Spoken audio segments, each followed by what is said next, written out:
Good evening.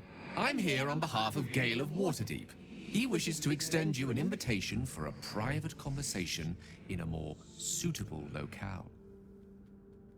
Gladly.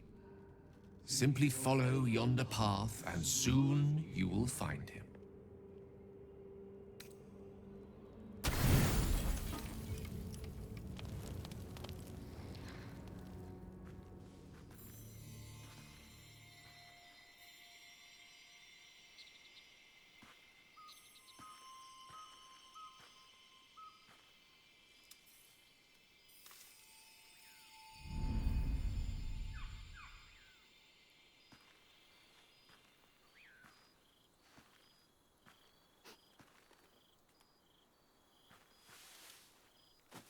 I love this time of night.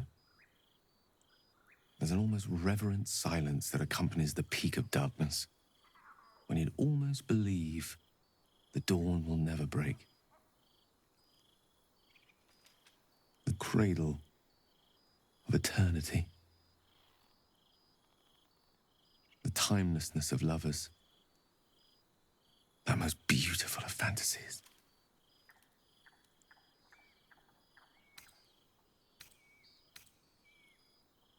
I will be. Soon. I am perhaps just one hard day away from being without any troubles at all. This may be my last night alive. I wanted it to be under a canopy of beauty and wonder. I thought this place might bring me peace. I thought it might make the weight of what I must do feel a little lighter. But I'm not so sure.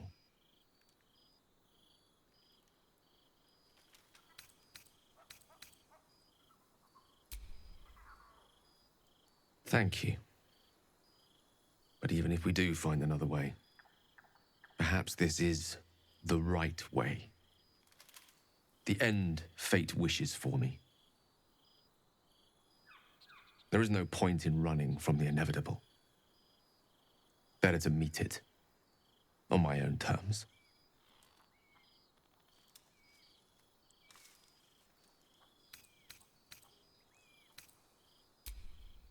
Yes, but there is so much to live for and so few moments in which to house it all.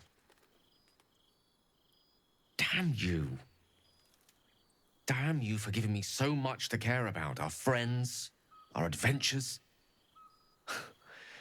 This would have been so much easier if it was just me, but it isn't.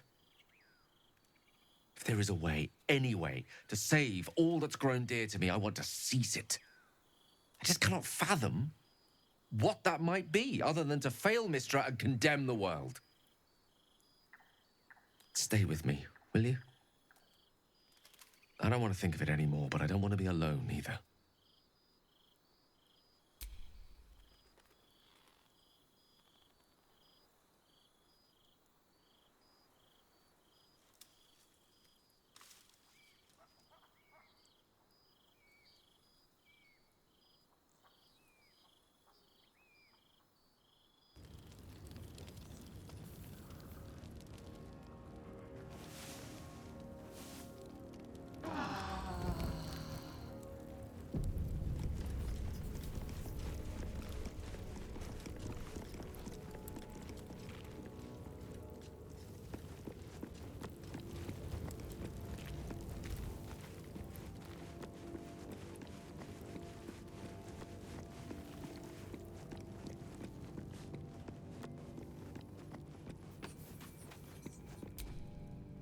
I was hoping to speak to you, as a matter of fact, about the night you were kind enough to keep this melancholy wizard company.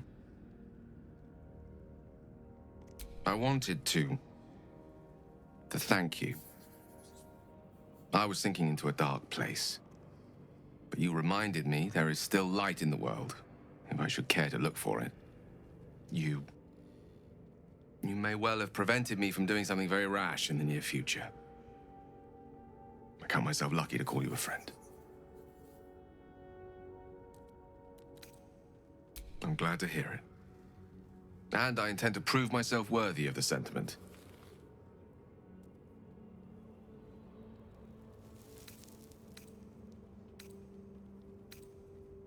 Ah, yes. Karsus. Karsus was perhaps the most powerful wizard that ever lived. The child who would be a god, the elves called him. And he tried. With a spell of his own devising, he endeavored to usurp in one fell swoop the power of the goddess of magic. Mistral, she was called then. Imagine what it must have felt like to be a god, to know yourself, to be untouchable, to be mistaken. As Karsus aimed his spell at her, she began to unravel, and with her, the entire weave. Too late did he realize what he had unleashed. It would have been the end of everything had not Mistral sacrificed herself. The goddess of magic is all magic.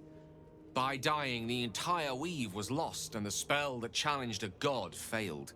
It was the end of Mistral, the end of Karsus, and the end of an entire civilization.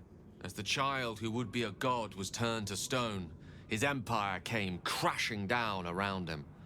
The floating cities of Netheril were no more, an event that came to be known as Karsus's folly. If it takes the death of a god to stop you, I'd say your ambition has gotten somewhat out of hand. Not that I'm one to talk, of course.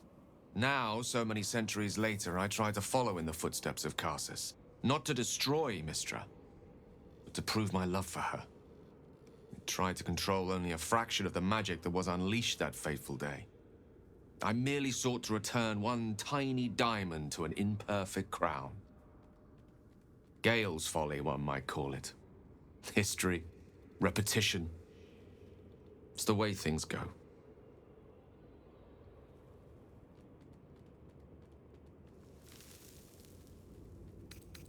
I've no doubt she has the power to do so, but as for the permission, Ao would not look kindly on her meddling in mortal affairs. Divine intervention has a tendency to make things worse, not better. As for Elminster, he's saved the realms more times than legend can recount. But to take on a god is no easy feat, even for him.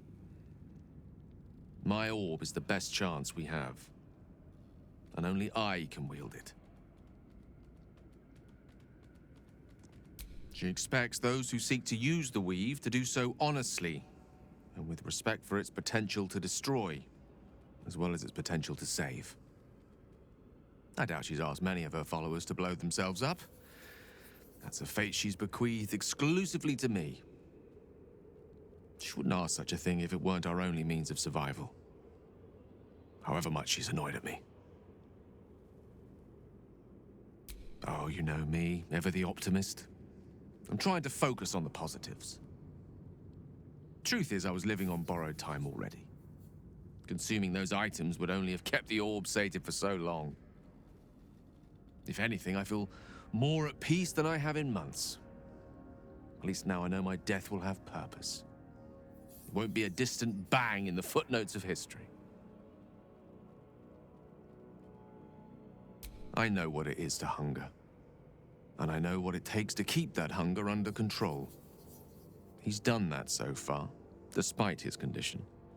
So long as he sates his appetite elsewhere, I'm happy to give him the benefit of the doubt.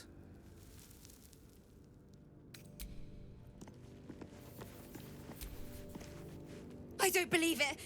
They can't be. Breathe, child. Resist not the winds of change. Let them carry thee. No.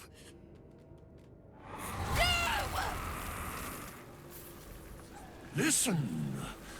Dost thou not hear it? Where creation meets ruin, where morning meets midnight, the root of all being. Balance. They're dead. I can't. Balance. Your very soul is tangled in shadow. Arabella's magic, wild as cursed briar. Her talent is now yours too. The girl must learn the ways of the arcane, but she shan't remain here. Arabella holds a power beyond reckoning. That of the decaying forest and the seedling that bore it. But it is unbalanced. Her yoke is already heavy. If she walks thy path, it will surely break. Arabella will depart once thou dost leave these accursed lands. She will find her way safely. Thus, it is fated. Bowman, you're making me leave. Fear not, girl. The Weave knows thy purpose. It will guide thee, if thou dost listen.